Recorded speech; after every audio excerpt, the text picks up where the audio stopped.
Welcome to Norway, a beautiful Wednesday afternoon for the annual Classic Sprint. This, the 10th edition of this famous sprint, with myself, David Goldstrom, Mike Dixon, and I have no hesitation in saying to you that this is the best sprint course in the world.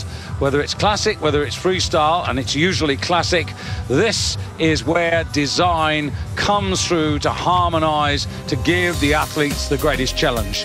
It's got climbs, it's got descents, it's got chicanes, it's got corners, and it's got an uphill finish. As you see this remarkable city of Drammen set out before you, dating back to 1811, when the towns of Strømsø and Bragernes were united. The city shield, it says, translating it from the Latin, from faith and justice comes strength. Well, that could be appropriate for our athletes today.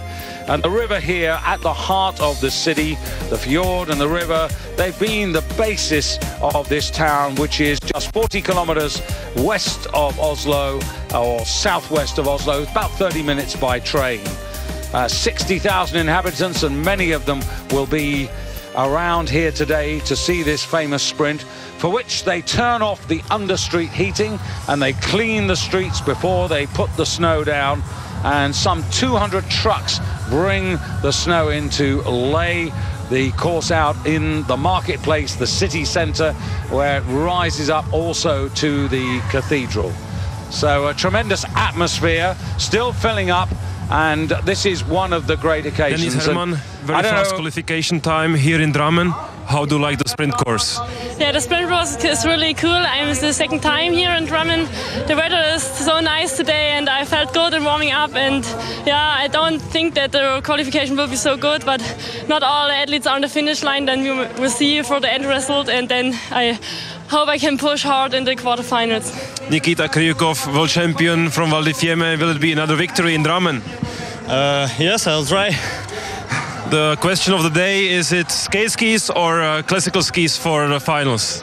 I see that Northug run on skating, but I run on classic, and 2 seconds behind Northug.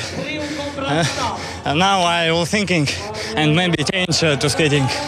What will be the right tactic for the victory today? It's a big secret. Thank you very much and good luck for the competition. Thank you very much. Well, two athletes who should be very much to the fore here. And when we come back from a short break to pay the rent here in Eurosport, Mike Dixon will give you his thoughts on this terrific sprint track. So we'll be back momentarily after this.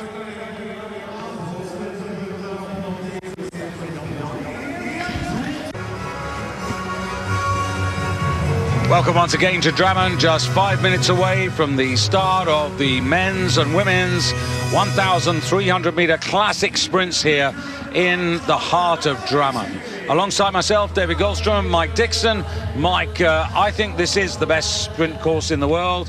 Don't know what your take is on it, but let's hear it from you now. Well, I do think it's a very special one. It's a unique one as well. I like it in such a narrow.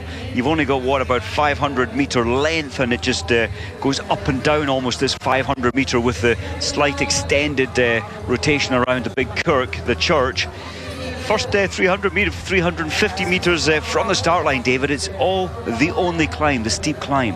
And then you work your way back around the bottom side. But unlike most sprint courses, the finish is on quite a steep incline up to the church steps. Indeed it is. The elevation from 3 meters in the market square where we start to 28 around the famous church. And the famous church indeed is the one that everybody knows here, Bragernes Cathedral as it's known. And there you get a view looking down. That was actually the finish line, as will be when they come round to complete the sprint. Well, there is a terrific view. You see, you can't quite get the feel there of the climb up, but it is, as you'll see when we have the television cameras running alongside the athletes, quite significant, as Mike said. Temperatures pretty inviting here today, but classic skis, Mike, around 0. Might be 1 or 2 get caught out. Well, there's the journey. There's the first 350, 400 metres track distance to the high point, and then you've got this very easy but technical section all the way back down, as you said, David, to the low point. And then there we go, the climb straight back up to the church steps to the finish line. I heard Northug earlier did this without any grip wax on his skis. He went purely on skating skis, though only using his arm power. Of course, you cannot skate in this race. It's classic. Absolutely, but interesting to see what Northug's tactics are. We start with the women's quarterfinals, and just to quickly say, as you look at the fastest qualifiers there, no Marit Bjørgen, she's got a bit of a cold. Steyr, fatigued. Johaug not here.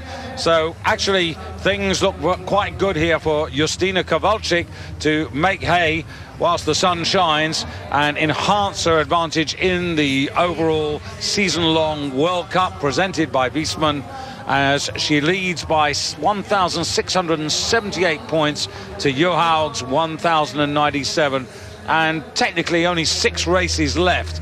Here in the men's competition, it really is interesting, particularly after Peter Northug's success in Lahti in the 15 Classic individual time trial, because Northug now has got within 123 points of Dario Cologna, who's absent today.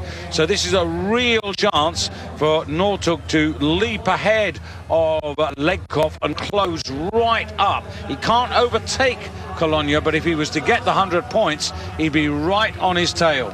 And so big day for Northug and an opportunity for Justyna. So here we go, the first quarter-final, and it brings together the fastest qualifier. Wearing number 1, you can see her there, Mona-Liisa Malvalehto of Finland.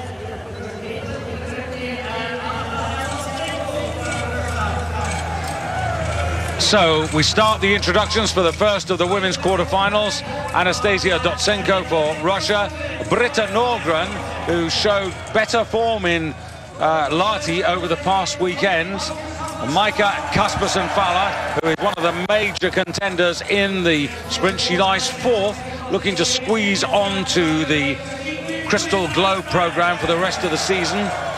And Østberg for Norway. Here is the fastest qualifier, Mona-Liisa Malvalehto of Finland, who recorded her first ever victory in Liberec in the classic sprint there. And on the far side, as you'll see on camera, Katarina Smutner for Austria, on the near side as she is now. So Austria, Finland, Norway, Sweden and Russia on the far side.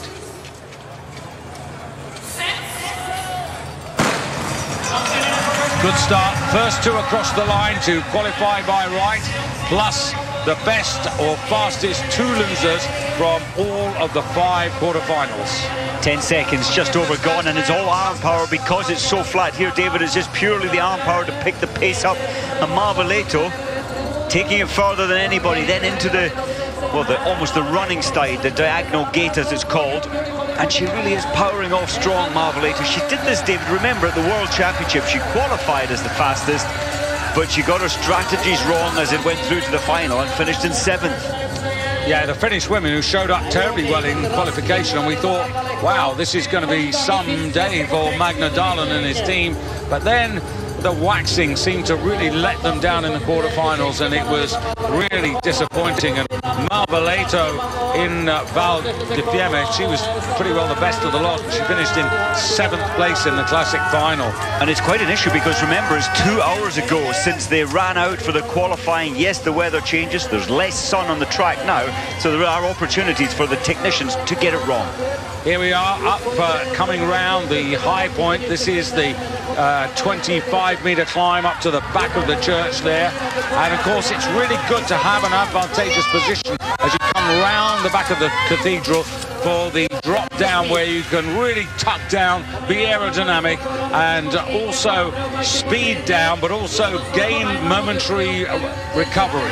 You do get a decent recovery here. I think, David, this is one of the sprint courses where you get the most recovery. It's up to about 20 seconds, but you are working your legs on all these twists and curves. Kaspersen Faller there in second place with a white headband. Ersberg a little bit back. And look at the skis of Faller, just absolutely zooming up towards the leader there as they come round the fountain end.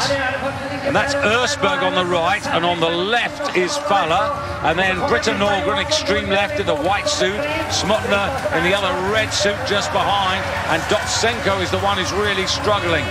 Little bit of bridge there by way the pedestrians get into the centre, and now you can see they're really pushing on from home, and Ersberg is the one who's really making the speed here. There she is wearing number 11, Malvaleto. There comes Faller on the extreme left, cut the tracks there. That's a big tactical point coming into the straight, and now they're on the climb, Mike. This is a tough climb in white. I thought that Britta Norgren Johansson, I thought she'd placed herself slightly better. She hasn't been able to get through. And this is Malvaleto's polling pal up here, coming up the church steps, as they call it here, from the marketplace. And Malvaleto moves into that running stride and glide. And over on the far side, Smutner going with Ersberg. Faller also trying to get into this difficult angle. We can see that Malvaleto's going to qualify. And it's Ersberg against Smutner. Ooh, Smutner and Ersberg. Very close, but they've given it to Smutner, and that's a very good run by the Austrian. What's amazing me, it's 11 seconds slower than Malvaleto 2 hours ago when she qualified, an indication that, well, the conditions have changed slightly. Katarina Smutner on the far side, and yeah, clearly from that angle you can see gets the better of a really tiring Ersberg. And Smutner, 29 years of age, from St Ulrich, and was in the World Championships, finished 13th, 6 places behind Malvaleto. And here you can see the climb up here, Mike, and you can see the strength of Malvaleto here. Her strategy, David, from gun to the finish line, she got it so right, but can she do it again and again in the final? Just one or two others who didn't qualify for today. Lorien van der Graaf of Switzerland, Holly Brooks, United States, Stina Nilsson, the rising Swedish star, Astrid Jakobsen didn't make it, and neither did Prochaskova, Elena, who was very good in getting a podium third place after a season full of illness. Anyway, on to the second, and there's Heidi Weng getting a great cheer, bronze medalist at the World Championships. Katrin Zeller, the fastest of all of these ladies, Anne Kilonen of Finland, who wears bib 20, who wears bib 4, I should say, and Charlotte Kalla in there, you saw, Kerttu Niskanen for Finland as well. Anne Kilonen 7th in the rankings, and actually higher than Mona Lisa Malvaleto, so she is the highest placed classic sprinter in the whole of the Sprint World Cup rankings.